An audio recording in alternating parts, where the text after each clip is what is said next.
Hello ನನ್ನ ಮುದ್ದು ಕುಟುಂಬದವರೇ, ಎಲ್ಲರಿಗೂ ನಮಸ್ಕಾರ. ಇವತ್ತು ನಾನು ನಿಮಗೆ ಟೊಮೊಟೊ ಬಾತ್ ಹೇಗೆ ಮಾಡೋದಂತ ತೋರಿಸ್ಕೊಡ್ತಾ ಇದ್ದೀನಿ. ಮೊದಲು ಒಂದು ಜಾರ್ಗೆ ಬೆಳ್ಳುಳ್ಳಿನ ಹಾಕ್ಕೊಬೇಕಾಗುತ್ತೆ. ಮತ್ತು ಕಟ್ ಮಾಡಿ ಇಟ್ಕೊಂಡಿರೋಂಥ ಟೊಮೊಟೊ ಹಾಕ್ಕೊಳ್ಳಿ.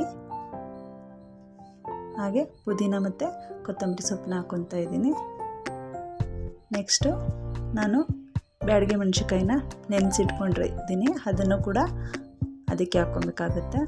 ನೋಡಿ, ನಾನು ಒಂದು 1/4 ಗಂಟೆ ಹಾಕ್ಕೊಂಡಿದ್ದೀನಿ. ಮತ್ತು ಸ್ವಲ್ಪ ಚಿಕನ್ ಮಸಾಲ ಪೌಡರ್ನ ಹಾಕ್ಕೊಳ್ಳಿ. ಸ್ವಲ್ಪ ಅಚ್ಚ ಖಾರದ ಪುಡಿ ಕೂಡ ಹಾಕ್ಕೊಳ್ಳಿ. ನೋಡಿ, ಮತ್ತು ಉಂಡೆ ಮೆಣಸು ಅದನ್ನು ಕೂಡ ಇದಕ್ಕೆ ಹಾಕ್ಕೊಂಡು, ನೋಡಿ ಉಂಡೆ ಮೆಣಸು ಹಾಕ್ಕೊತಾ ಇದ್ದೀನಿ. ಅದನ್ನು ಕೂಡ ಎಲ್ಲನೂ ಚೆನ್ನಾಗಿ ಪೇಸ್ಟ್ ಮಾಡಿ ಇಟ್ಕೊಬೇಕು. ಮೊದಲು ಒಂದು ಪಾತ್ರೆಗೆ ಎಣ್ಣೆನ ಹಾಕ್ಕೊಳ್ಳಿ. ಎಣ್ಣೆ ಕಾದಿದೆ. ಈಗ ಸಾಸಿವೆ ಕೂಡ ಹಾಕ್ಕೊಂಡಿದ್ದೀನಿ. ಮತ್ತು ಈಗ ಈರುಳ್ಳಿನ ಹಾಕ್ಕೊಂಡು ಸ್ವಲ್ಪ ಹೊತ್ತು ಬಾಡಿಸ್ಕೊಬೇಕಾಗತ್ತೆ. ನೆಕ್ಸ್ಟು ಕರಿಬೇವಿನ ಸೊಪ್ಪು ಕೂಡ ಹಾಕ್ಕೊಳ್ಳಿ. ಎರಡನ್ನೂ ಚೆನ್ನಾಗಿ ಫ್ರೈ ಮಾಡ್ಕೊಳ್ಳಿ. ಮತ್ತು ರುಬ್ಬಿಟ್ಕೊಂಡಿರೋಂಥ ಮಸಾಲೆನ ಇದರೊಳಗಡೆ ಹಾಕ್ಕೊಂಡು ಚೆನ್ನಾಗಿ ಫ್ರೈ ಮಾಡ್ಕೊಳ್ಳಿ.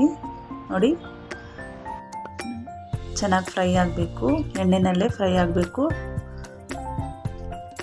ಎಣ್ಣೆನಲ್ಲೇ ಫ್ರೈ ಮಾಡಿಕೊಂಡು ಚೆನ್ನಾಗಿ ಹಸಿ ವಾಸನೆ ಎಲ್ಲ ಹೋಗಬೇಕು, ಅಲ್ಲಿವರೆಗೂ ಚೆನ್ನಾಗಿ ಫ್ರೈ ಮಾಡ್ಕೊಳ್ಳಿ. ನೋಡಿ, ನಾನು ಫ್ರೈ ಮಾಡ್ಕೊಂಡಿದ್ದೀನಿ. ಈಗ ನಿಮಗೆ ಎಷ್ಟು ಅಕ್ಕಿ ಬೇಕು, ನಾನು 1 ಲೋಟ ಅಕ್ಕಿಗೆ 1 ಲೋಟ ನೀರನ್ನು ಹಾಕ್ಕೊತೀನಿ. ನೋಡಿ, ಈಗ ಅಕ್ಕಿನ ತೊಳೆದು ಹಾಕ್ಕೊತಾ ಇದ್ದೀನಿ. ನೋಡಿ, ಈ ರೀತಿ ತೊಳೆದು ಹಾಕ್ಕೊಂಡು ನಿಮಗೆ ಅಕ್ಕಿ ಎಷ್ಟು ಅಳತೆ ತೊಗೊಂಡಿದ್ದೀರೋ ಅದಕ್ಕಿಂತ 1/4 ಲೋಟ ಕಡಿಮೆನೇ ನೀರು ತೊಗೊಳ್ಳಿ. ಯಾಕಂದರೆ ಮಸಾಲೆ ಕೂಡ ಇರುತ್ತಲ್ವ, ಹಂಗಾಗಿ ಸ್ವಲ್ಪ ನೀರನ್ನ ಕಡಿಮೆ ಮಾಡಿ ಹಾಕ್ಕೊಳ್ಳಿ. ನೋಡಿ, ನಾನು 1 ಲೋಟ ಅಕ್ಕಿಗೆ 1/4 ಲೋಟ ನೀರು ಹಾಕ್ಕೊತಾ ಇದ್ದೀನಿ. ನೋಡಿ, ಹಾಕ್ಕೊಂಡು ಈ ರೀತಿ ಮಿಕ್ಸ್ ಮಾಡಿಕೊಂಡು ಸ್ವಲ್ಪ ಲಾಸ್ಟಲ್ಲಿ ಸ್ವಲ್ಪ ಅರಿಶಿನ ಕೂಡ ಹಾಕ್ಕೊಳ್ಳಿ, ಕಲರ್ ಚೆನ್ನಾಗಿ ಬರುತ್ತೆ.